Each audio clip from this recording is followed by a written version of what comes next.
Sue, my brother, Yes, sir. you've already scaled your consulting business to multiple six figures a month. That does not come without trials and tribulations. That does not come without good It's stories. the stupidest money I've ever spent in my life. I lost 3 clients at once. I was doing everything. I was doing marketing, writing VSLs, writing copy, basically running his whole fucking business. Everything was just going wrong. You need to be in more detail and less broad explanation. I want to hear the source. I want to hear the juice. I want to hear what this guy said. How have you found that insight session? It's good, bro. Really, really good. Fucking hell, I thought I was a good storyteller. I've already got a few questions that are going to start laying us up here. And I want to hear more about your personal experiences in business. And this is going to help me come up with the best questions that when we actually film the clip farming session with 2 cameras and do it properly, you tell the very best stories. So tell me the most you've made in a day. 34. And when was this? This is October. Last month? Yeah. Okay. And what was your previous PR? In a day.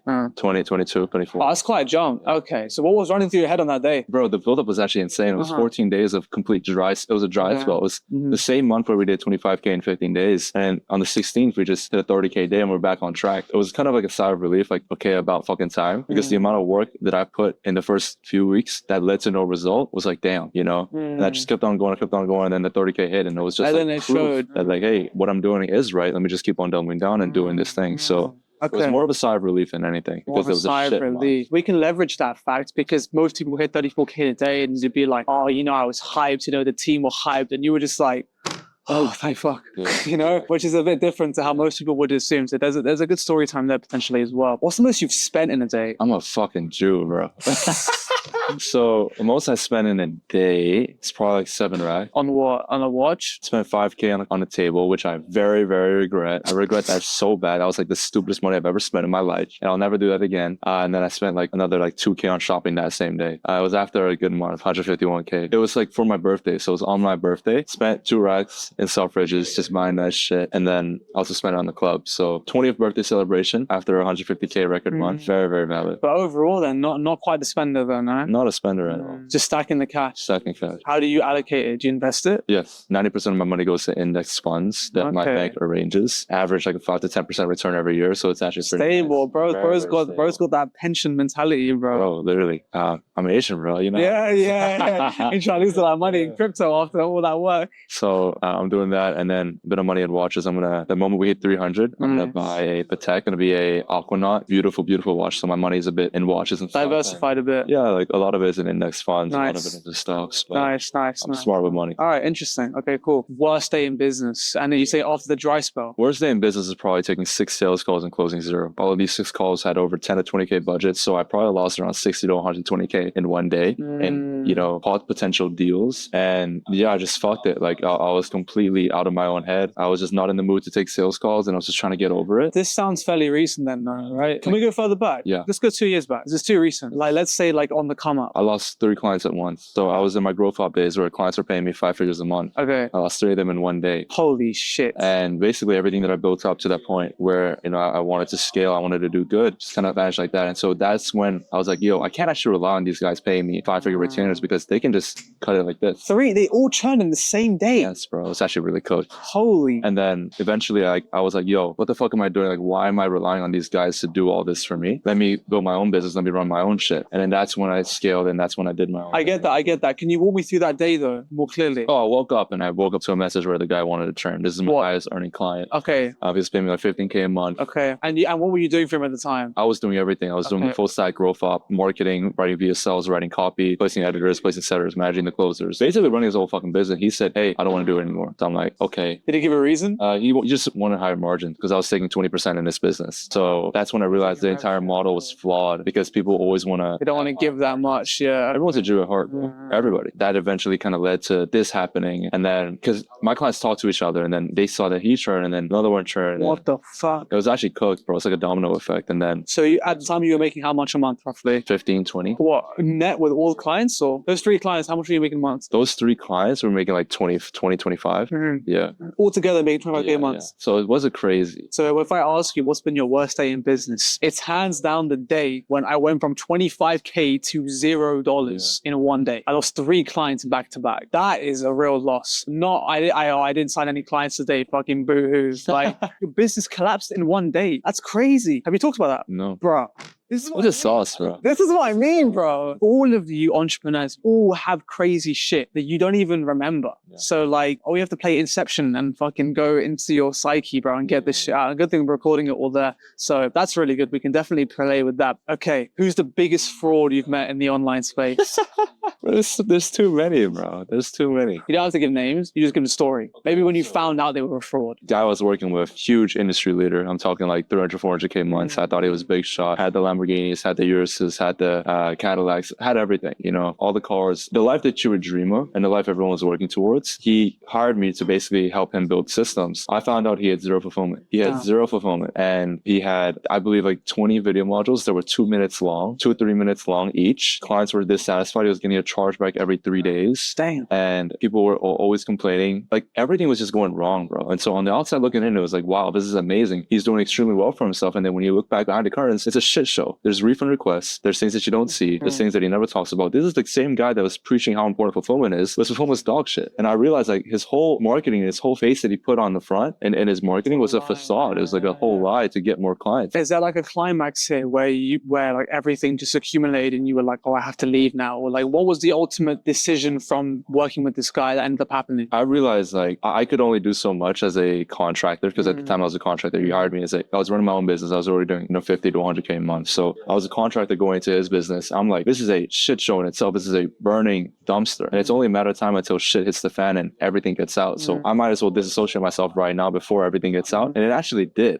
He ended up not paying his sales reps. The growth operator that ended up partnering with him, which I'm good friends with, ended up paying over $60,000 to the sales reps that he should have paid out. You know who I'm talking about. Yes, bro. I worked with him. Wait, I don't know who you're talking about. No? I probably do want to say the name, but you say it off the camera if you want. It was really bad. And there was disputes every 3 days. And I knew like, yo, at no point is money worth. How much did he pay you? Bro, he paid me $60,000. He told me to do XYZ. I filmed videos. I did this. I tried to help where I could. Okay. But at the same time, like I gave him a blueprint to follow to actually fix his fulfillment. Yeah. So that required a lot of monthly recurring like costs because they had to pay coaches and shit. And that cost money. Yeah. He didn't want to do that. So he implemented like half of what I did. He only implemented my video modules. I was cooked. That's a good story. And so the business went to shit, and then the growth not paid out all the sales reps. Yeah. 60K out of his own money. Yeah, that is so cooked. Did he take it upon himself to pay them out, or He did it because he felt bad for the reps, which good on him. He got some serious bread to fucking just dash it out to the. Would you do that in your due days? I actually would. That's good. That's good. Because it's fulfillment. I actually would. It's fulfillment. Yeah. That's good. Who's been your biggest ever hater? Never had one. Really? Everyone has a hater. I'm friends from high school, but like a friend from high school that I can quick like recall, but nothing crazy. What happened? What did they do? I mean, that's the thing. Like, I've never had someone that just like actually shit on me. They just make fun of me and shit because I posted videos online, which is, you know, it's not even a hater thing. It's like I'd make fun of someone too if they were posting content online and I didn't know what the hell they were trying to do. So it was one of those ones where it's like, you know, it's kind of like an iffy one. Okay, yeah, this is good. This is really good. What win in business was the most emotionally significant for you? It may not be financially, but just why was this such a high? That was when I tell my dad how much I was making. Like as a Asian kid growing up, like the one person you look up to that you always seek validation from is your dad, because we don't get that in Asian households and Chinese families. Like it's very like you do your own thing and you never really say I love you, all that type of stuff. And I never really got that growing up, and that's what every kid wants. You know,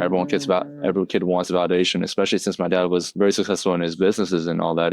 He owns multiple companies and he does very well for himself. Like he had that status and he had the validation that I wanted basically. And when I told him how much I was making right before I turned 20, that I was making 150K a month at 19. For the first time in my life, I felt like he actually felt proud of me. And that was when. What did he say exactly? It was like 150K is a lot of fucking money. Like it's a lot of money. Yeah. Not even like because you made it at 20, like that's just a lot of money. And he was like, I'm very happy for you. I'm very proud of what you've done. He said that all in Chinese and I got the moment on camera. I got like 100,000 views. Oh, okay. Sick. My mom got a million views. Yeah. My mom's hit as well, but my dad's hit different because just from that standpoint of like us never getting that validation growing up, finally getting it. Yeah. 19 was like a very surreal feeling. How did that change your relationship going forwards? He took me more seriously. He didn't look at me as a kid anymore. And so instead of talking about the next sport game or the next competition that was going on, we started talking about business, how we were feeling, investments, all that type of shit, what's happening in the world, politics. And so he started treating me more like a man than a kid. That's when everything switched. That's really good. Cool. That's good. So you notice that how before I asked that last follow-up, you tied it back again to say he's finally respected me, but you have to add another point because you repeat what you said at the beginning. you wrapped it back to what we already said. So if you keep repeating yourself, you do it innately, right? It's just natural, right? Just really try to, when you bridge these stories together, try not to say the same thing again in a different way. And then you end up getting a bunch of like the same fluff, and it's just like not That's true. It's just not good to watch. Because Aiden, we have that, right? We have a shit ton of fluff in some of our... Yeah. So take more time before you answer. So not just think about what you're going to say, think about how you're going to deliver it. You know, that's what I'm teaching in this module. Yeah. People like, just don't worry, you just make a cut in the videos. This is good. Let's do a couple more, then I think that'll be enough. Then we can actually rip these legit. How are you finding this, bro? This is good, bro. Yeah? This is actually really weird. The way you structure it, you double down the why, then you show like the transformation. Can you tell me your all-time worst ever experience with a girl? I got out of a relationship with my girlfriend of like 2 years. We were high school sweethearts, all that stuff. And then, you know, we're just minding my own business. And then I went to an event. Girl approached me. Very, very pretty. I think she was like a model as well. Bro, I don't know what's up with all these models like fucking in my life. Very, very pretty, bro. Like high cheekbone, very slim, tall. Bro's adding the looks maxing fucking shit. Very tall, all that type of shit. So she actually asked me out. Oh shit. Yeah, I'm like, damn, fuck. This goes forward, bro. It's a masculine girl, bro. And I'm like, but she looks so feminine. That's Of course, but you know, she's got some confidence there. And then she was like, you need to ask me on a date. I'm like, what the fuck? And then she literally grabbed my phone and put her IG in it. Damn. And then I didn't text her. I was like, It's a bit weird. yeah, like, no, I'm gonna do my own thing. And then she texted me. She was like, do you want to go out? And then I was like, I don't know. Like, I kind of left it on deliver for a few days. And I was like,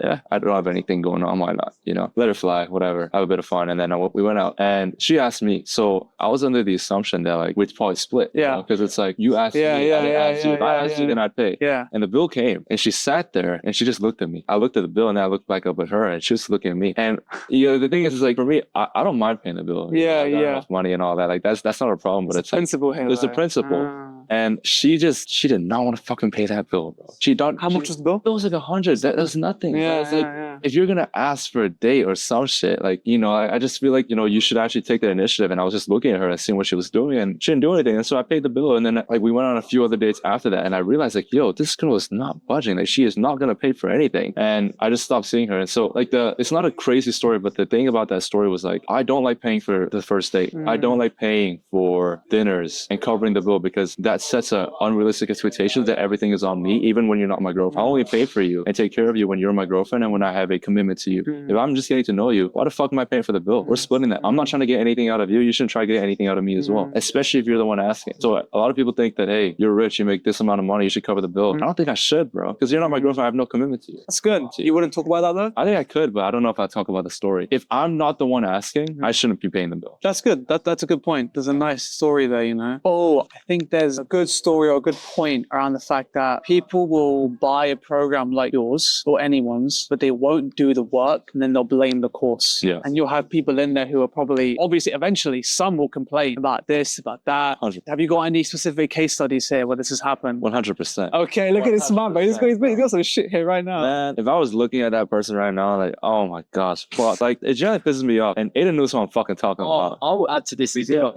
Bro, like there's this guy that I worked with. He paid 6 bags, and then he was like, for some reason, he thinks he deserves special treatment. He needs to be held accountable. He can't do the work himself. He has this whole princess treatment that he wants to be treated. And people like that have a most victim mindset and the most like I'm never at fault. Everyone else is at fault but me. And they have this victim mindset where it's like they never take the blame. Everyone else takes the blame. Besides that, and people like that will never win. And so it was a case where he paid 12 racks. He wanted a refund. I said, like, why? Like, we literally gave you so much things to execute on. And, you know, like, there's no reason why you should ask for it because we have so many fucking results. Our case studies are ridiculous. We're the best performer in the game. And I think it's the fact that we give too much to people and we always prioritize the client that guy asked for a refund because he knows that we prioritize the client's requests first. And he took advantage of that. He asked for a refund. But the reality is we gave him everything that we promised. We did everything right. He was extremely happy. And then suddenly everything switched because he felt like he didn't get the result. And it was because of what he didn't do, not what we did. And so people like to play that victim mindset and be the person that is super innocent when the reality is they're the ones at fault. And so now, like, what we've implemented is like a no refund, no guarantee at all. Because if you're relying on that shit, chances are you'll fail regardless. This story is good. It's many more specifics. Yeah. So walk me through, like, this guy, when he joined, the exact kind of things he said. Like, we're talking in too much vagueness. We need specifics. Because when you say specifics, I can actually visualize the entire story in my head. If you don't, I can't. So sales call with him. He was actually a boy. It was a referral. Okay. What is he? What niche? Sales. Okay, so he was sales. doing sales coaching. And, Sales coaching. He was like a closer, basically trying to launch a coaching offer. And a lot of closers have limiting beliefs because they don't know how to think like a business owner. And he basically hopped on a call with me and he gave me like 20 different objections. And I'm like, all right, bro, I'm not sure if it's for you. You give me 20 objections, X amount amount of reasons that you're not gonna make this work. You do your thing, bro. You go find another person and go get help. And they're like, no, I'm willing to do this. I'll pay $6K right now. Sent the link over. He paid. He got started.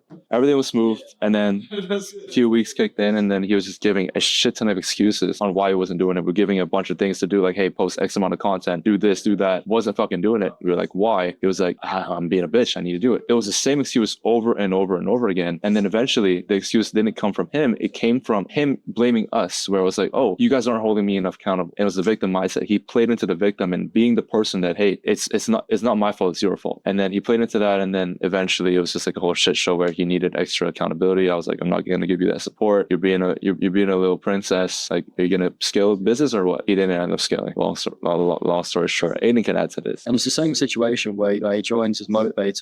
Posted one reel out and he was like, oh, I'm not sure how this is going. I'm seeing other people getting results. Right off the get-go, I'm like, red flag. He's a bitch, basically. Yeah, he's actually just ended up refunding him because he just got to a point where it's like, I had deciding videos to make, he wouldn't make them and do his own thing, then complain. So I think, yeah, what you're saying is good. We just need to latch it onto, again, you need to be in more detail and less like broad explanation on what happened when this happened. Like, you naturally start talking about, oh yeah, and because of this, now we have a no refund policy. Bro, I don't fucking care. I want to hear the source. I want to hear the juice. I want to hear what this guy said. I want to hear what was the exact piece of content. Like, let's say, I don't know, the first video was to make a testimonial video. How you were telling now is I asked this guy to make one fucking testimonial video and he couldn't even do that. Make it like, I need to visualize it, right? So when you say this type of content, what type of content? So what was it? It's just fucking talking head value videos, bro. Okay. Yeah, it's simple as shit. Just talk to the camera, get an editor to clip it up. You can even do that shit. You know? So I see where you're I just wouldn't do it. And the way that he did it was just so shit. I think this gives everything we need to work with, bro. So we can definitely get some good clips today. How have you found that like little